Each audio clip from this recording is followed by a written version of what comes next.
Hello everyone, welcome to YK Reviews. For today's video, we're going to be discussing the Marvels movie. This is a spoiler review. As you see in the title, is it enjoyable or is it just plain terrible? Let's get into it here.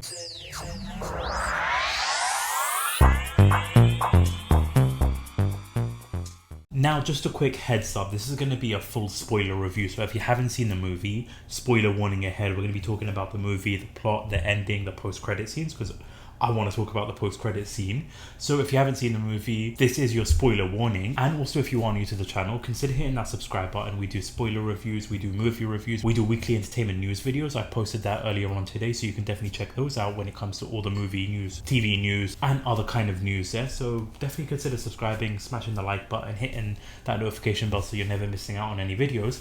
And I also want to know your thoughts on the movie in the comment section down below. What your thoughts are about it. Did you enjoy it? Did you hate it? Are you in like the mixed bag side of things here? Let me know in the comment section down below. Now, in terms of like Captain Marvel or Miss Marvel or the Marvels as you want to call it with this movie, I'll be honest, it's definitely a step up when it comes to the first movie. I'm going to say this now, I had no problems with either movies.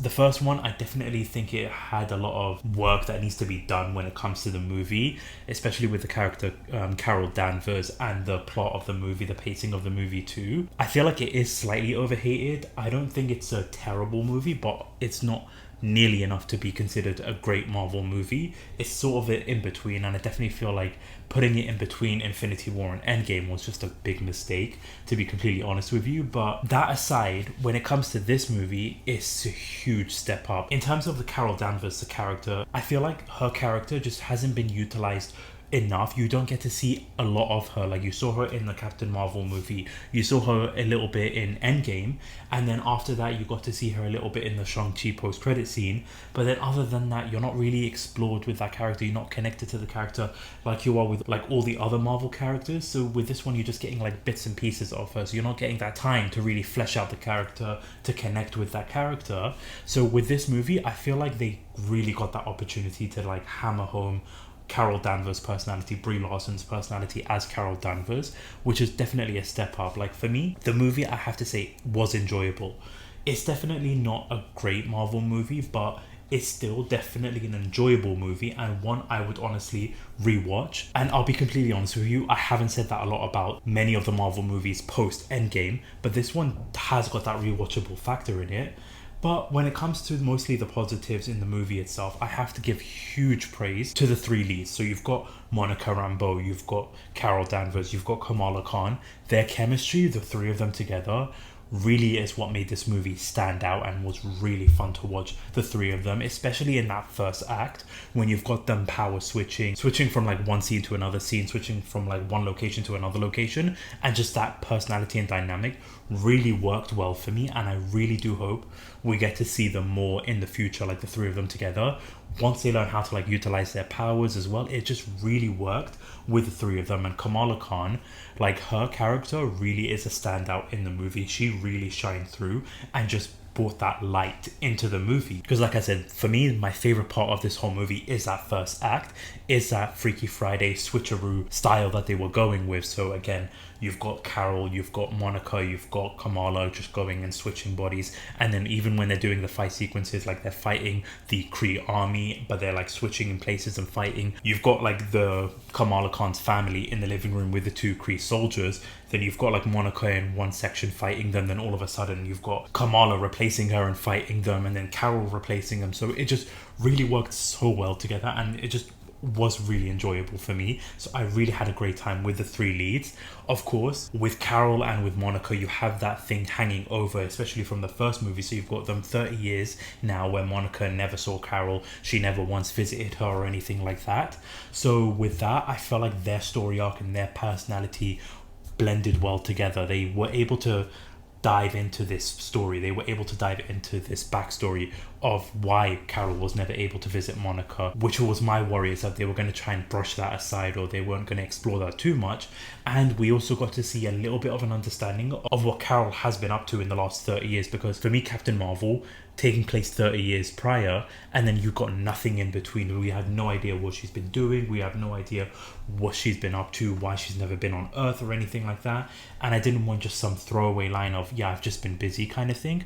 I wanted to see more of that exploration situation, and we really got to see that. So when it comes to like Monica confronting Carol, I really think that was developed well and really worked well with the two of them together, and you got to understand more of like Carol's perspective when it comes to like why she never visited Monica. But we even got to see like little bits of flashbacks of Carol actually visiting Monica's mother as well. But I really did enjoy the personality that we really got to see from Carol, from Brie Larson as Carol Danvers. We really got to like explore that more than we have done in any of the previous versions of her in the MCU so far. And having that understanding of why she has been away, there were some little bits and pieces in terms of scenes that were pissing me off with Carol when it comes to like her personality and just diving headfirst into things, ignoring the backup, ignoring the plan, wanting to do things by herself, thinking that she could do things all on her own. That was an annoying personality trait that I found. But other than that, really great chemistry with the three of them together. Again, one of the best sequences is the three of them, and I really did wish we got to see more, because you got it in the first act, as I mentioned. You got it in the planet Aladdin. I butchered the name, but it's sounds like Aladdin, with Carol's princess, husband, lover person. We got to see the three of them really gelling in and honing in, and their powers switching. And then of course the third act, when they are taking on the villain, the three of them fighting with one another, working together, switching powers, combining powers. I just really had a great time with the three of them, and I really, like I said, do hope we get to see more of them in the future of the MCU in other projects. I would be 100% down for that. And of course, another huge standout for me was Samuel L. Jackson. The lines he had was absolutely hilarious when it comes to what he was doing throughout the movie. I have got some nitpicks and some things that didn't work well for me when it comes to the Saber Station and Samuel L. Jackson and like what he was doing in the movie, but he was still a great standout. He was entertaining, he was hilarious, especially some standout lines when he was in the escape pod along with Kamala Khan's family, and the prayer sequence was absolutely hilarious. So he really did a fantastic job and was entertaining, was a standout in the movie as well.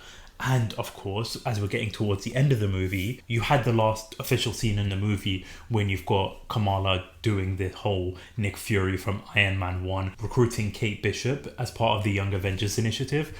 But like the way she did it was just absolutely hilarious. Like Kamala Khan, again, like I said, just a great standout character, really did elevate this movie and really brought that enjoyment, joy, happiness, elevated scenes in the movie. And so I had to give a huge stand out to that, and it was really great to see Kate Bishop returning and that setting up that Young Avengers. Curious to see what they're going to do with it and who they are going to recruit, if we're going to see more post-credit scenes or if they're going to see more in terms of how they set up phase 1 with the Avengers, how they're going to do it with the Young Avengers. But so far, I'm liking what I'm seeing. But of course, that post-credit scene, I mean, of course, just seeing Hank, seeing Beast in the post-credit scene was an absolute joy. The Hank from the X-Men, the Fox Universe X-Men, and it was just honestly so great to see. Really curious how they're going to be setting that up, because then is this going to be part of Deadpool 3, how that's going to work. It was just really great to see Beast, Hank in there. I just had a huge smile on my face seeing Beast in there, seeing Hank be part of the MCU. It got such a huge cheer in my theaters when he did appear. And of course you got an alternative version or a variant version of Maria Rambeau, Monica's mother. So I'm really curious to see where this is going to lead, when they're next going to appear, or how they're going to pay that off. But that post-credit scene really was just an enjoyable post-credit scene. So the last two scenes with the Young Avengers setup and then this post-credit scene just brought a huge smile to my face. But of course, I've been praising the movie. There are a lot of flaws when it comes to this movie. Personally, like the villain of the movie really was just one of the forgettable villains that they had in the MCU. Not one of the worst villains, of course, but really not up there as like the best villains or even like the mid-tier villains. Like just her story or the reason why she wants to do what she's doing, why she's going after Carol, I can kind of understand. But just the execution of it and the threat that she had, the presence, just really wasn't there for me. And even like the third act too just kind of felt like a real big letdown for me when it comes to like her versus the Marvels, the trio itself, and the way she was eliminated as a threat. Just nothing memorable about her, to be completely honest with you. And maybe because it didn't really develop her that much in terms of like her as a threat, because you can consider this a positive or a negative when it comes to the runtime. It is one of the shorter movies in the MCU, and the runtime, for me, I honestly enjoyed the pacing of the movie and wasn't bored throughout the whole movie, but maybe you could have had that extra 10-15 minutes to kind of set her up more as a bigger threat than what she already was set up as, or have some more backstory or plot with her taking on Carol in the past, or I don't know, something to try and like just elevate that and really feel that presence of the villain. But one of the forgettable ones for me. And I also, like I said, there's some plot holes in terms of the movie itself, especially when it comes to like the scrolls. I just feel like when it comes to like Secret Invasions, everything that they just did in Secret Avengers just kind of felt really useless or just a waste of time, given like what happened with the Skrulls in this movie. So you've got the Skrulls in the colony planet. They're like negotiating with the Kree and that kind of stuff there, and they end up going with Valkyrie, who takes them to Earth and stuff like that. Going from like what they did in Secret Invasions and everything that was done as part of the ending, especially when it comes to Secret Invasions, to then this, I just really didn't understand the writing for it. Really didn't understand the writing for the Skrulls. And then also a negative for me as well is comes to Samuel L. Jackson. Now, I praised him for his performance in the movie and some great lines. However, given what happened with Secret Invasions and everything that was done and what he caused in the show, it's just kind of like brushed aside and like not even brought up once. Nothing about him or in terms of his personality, as if nothing even happened for him when it comes to what had took place. Like, he lost Maria Hill, he lost Talos, and it's just as if he's going around like he's sort of the same Nick Fury from the post-credit scene of No Way Home from Spider-Man. Like, I just really didn't understand the writing for it when it comes to like Samuel L. Jackson's character, and even like the space station. Like, you got to see that more in this movie, but then everybody just evacuated, abandoned ship, and I don't know if they're going to rebuild it or do something again, but it just kind of really felt like that was just like a wasted plot there. So it just kind of felt underwhelming. And especially in the space station side of things here, one of the major scenes that you'll remember from that is having the cats run around eating everybody, which I thought was an unnecessary sequence. You spent the time having these characters chase after these cats, have these workers eaten by these cats just so that they have enough space in the escape pods. I just felt like that could have just been cut out. You could have just had it where everybody made it into an escape pod. There was enough, rather than have these characters running around. And like, even like, for example, Carol ends up in the ship, she sees all of this and Samuel L. Jackson explains it to her and she's just like, okay, cool, and just starts running after the cats. I kind of felt like that scene really was unnecessary. Even the whole singing sequence too, like, you had this sort of section of the movie where you've got this planet where everybody's singing, and it really felt like it slowed the movie down. Like, everybody's singing and then all of a sudden the prince is singing, but then he's bilingual and he can speak normally. I just feel like they could have just had the characters arrive there, explain about the threat, and then just get them ready, have them all ready to fight the villains. But you go for this singing and dancing sequence, I just felt like really was unnecessary. And then another thing is that, like, in terms of like the characters too, because for me, I've seen all the shows, I've seen the movie, so I know what's going on here.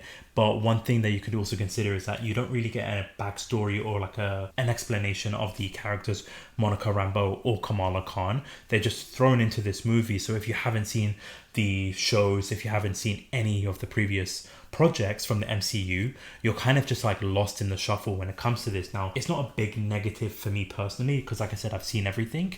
But if you're going in there and you haven't seen any of the previous projects, when it comes to like these two certain characters, you'll have no idea what's going on, their backstory or anything like that, especially in the beginning of the movie when you're opening up to Kamala and she's in her bedroom and all this sort of stuff. I just feel like you could have at least thrown a couple of lines in there. You could have explained it a little bit more than what you already did.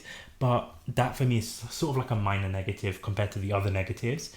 And I do feel like there was a very big missed opportunity when it comes to Kamala Khan and just her, because you have her calling Carol Danvers her favorite superhero in the MCU, even though Carol Danvers really just was only there for the Avengers Endgame battle. But then other than that, she really wasn't around in Earth for her to be considered like the biggest superhero for the human race, I guess you can call that. But in terms of like Kamala Khan, like, she's obsessed with Carol Danvers. However, as the movie's progressing, she sees that Carol Danvers, who's been nicknamed the Annihilator by the Kree, you've seen her having to like sacrifice a couple of Skrulls in the movie. She's destroying things, attacking people, that kind of stuff. But like, Kamala never really got the opportunity to kind of confront Carol. Even like that sequence when I'm talking about where Carol Danvers, that personality of wanting to take on everybody by herself, that kind of stuff. You've got Kamala having to like push the button for them to teleport away from the planet. But then as you learn the backstory of Carol, Kamala never really gets that confrontation with her, you get that missed opportunity of her realizing that her hero may not be as great or as like this great person, superhero persona that she has. So kind of getting that missed opportunity of having that character development with Kamala when it comes to that certain sequence. But other than that, it's sort of like a minor nitpick, a missed opportunity, but easily able to explore that in the future with these two characters. However, overall, when it comes to the movie, like I said, a fun, enjoyable, entertaining movie that honestly has got that rewatchable factor. Is it the best MCU project in the world? No. Is it the best movie since Endgame? Definitely not. But it's definitely an enjoyable watch. And while there are some flaws, while there are some negatives in the movie, I definitely think you would have a great time, especially, like I said, with the three main leads and their scenes together as they're doing the training, as they're doing the fighting. You do get a great time with it. But those are just my thoughts on the movie. Let me know your thoughts in the comment section down below. Did you enjoy it? Did you hate it? Are you in between? Let me know all of that in the comment section down below. But thank you so much for watching and thank you so much for listening. This is YK Reviews. Peace.